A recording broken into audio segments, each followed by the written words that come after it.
Yep, you know what time it is, man. This is, of course, your favorite channel, man, CTB. This is Chin Tuck Boxing. I am, of course, your boy Jay Slay. Say what up to him, man. What's up, everybody? Thanks for tuning in. Most definitely. You guys know what you're tuned into by now, man. This is a segment we call here Chin Check. This is when we rock you guys' chin with boxing news, boxing information, boxing rumors. And sometimes we put some money in you guys' pockets, man, by giving you the odds of a fight. But right now, man, we want to touch on in my opinion, man, it's huge news. It's huge news because I love my people. I appreciate my people. I'm proud of my heritage, man. So when I hear news like this, man, I got to touch on it, man, because I am so motivated by it and I'm so humbled by it, man. But Deontay Wilder has came out recently and said that he would like to fight UFC's superstar Ngannou, man. He said he would like to fight Ngannou twice, once in the MMA and then once in boxing. But that's not the news that caught my attention. What caught my attention is that he wanted to have that fight in the motherland, man. He wanted to have that fight in Africa. And I think that only made great business sense, but that also makes, you know what I'm saying, it's an explosion, man, for our people, man.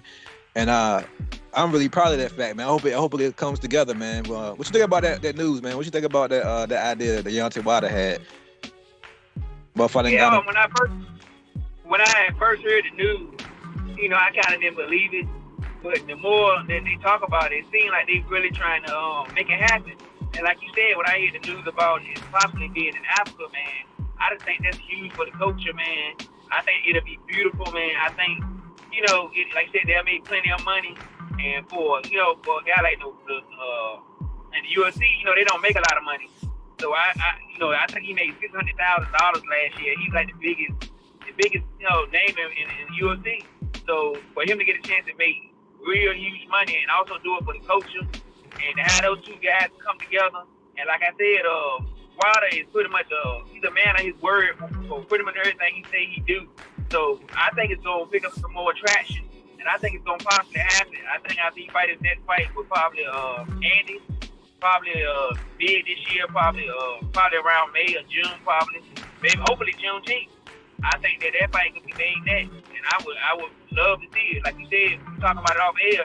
If they got that fight on Juneteenth in Africa, that would be huge, man. I would definitely tune in. It'll be an all-day event for me. Like I said, I probably would cook out, and it'll be a celebration, like you said, of our culture. Most definitely, man. Most definitely. Like I said, to me, it's big news. It also shuts out a lot of haters, man, that say, African Americans don't sell. Even though we've been dominating the sports for decades, for some reason, there's still the stigma that, that you can't hold fights in Africa. I mean, Ali had one of the largest fights in boxing history in Africa when he fought, was it George Foreman? He fought in Africa. Yeah, so that's to this day one of the largest fights in boxing history. So anybody that said that you can't have a good fight in the motherland, they're crazy.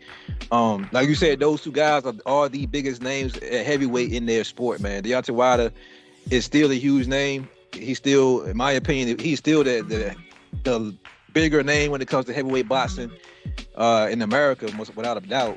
And Ngannou, like you said, he's the biggest star in the UFC who deserves a great payday, man. I just hope whatever hiccups comes with the business, like Dana White, pretty much has the rights to Ngannou's career.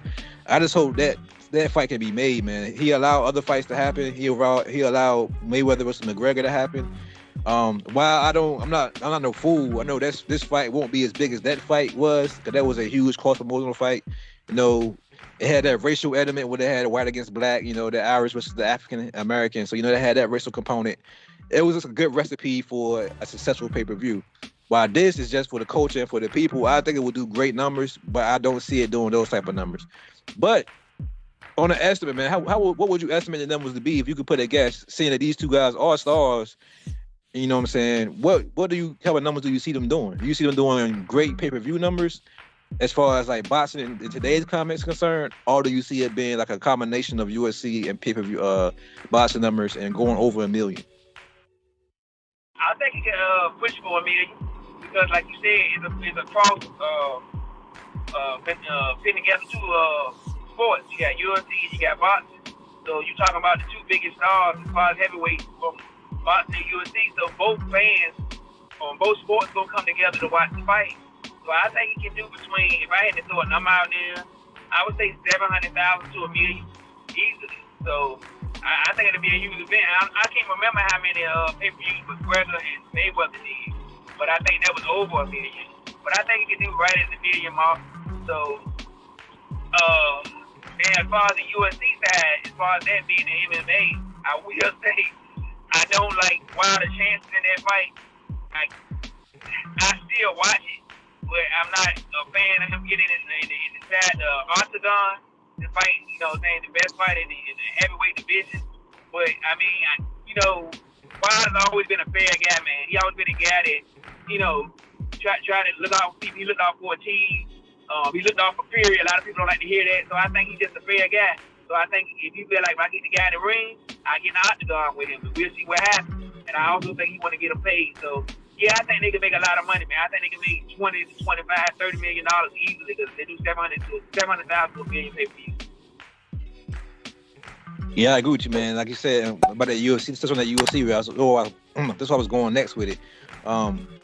In the boxing ring, man, I don't give Ngannou much of a chance. Of course, he has a puncher's chance like every other fighter in boxing has. But I will say I see Wilder being washed in the UFC in the UFC match, in the mixed martial arts match. The leg kicks would be too much. The takedown, I see Ngannou taking him down repeatedly. Because even though Wilder's a tall, long, lanky guy, Ngannou's a big, heavy, strong guy, and I don't see the weight difference. I think will be too big in the UFC in an octagon fight, in my opinion. Now Wilder does have a puncher's chance, though. He does have a chance to land that right hand as Ngannou comes in, but it's a slimmer chance, I believe, than Ngannou has in catching Wilder in the boxing ring.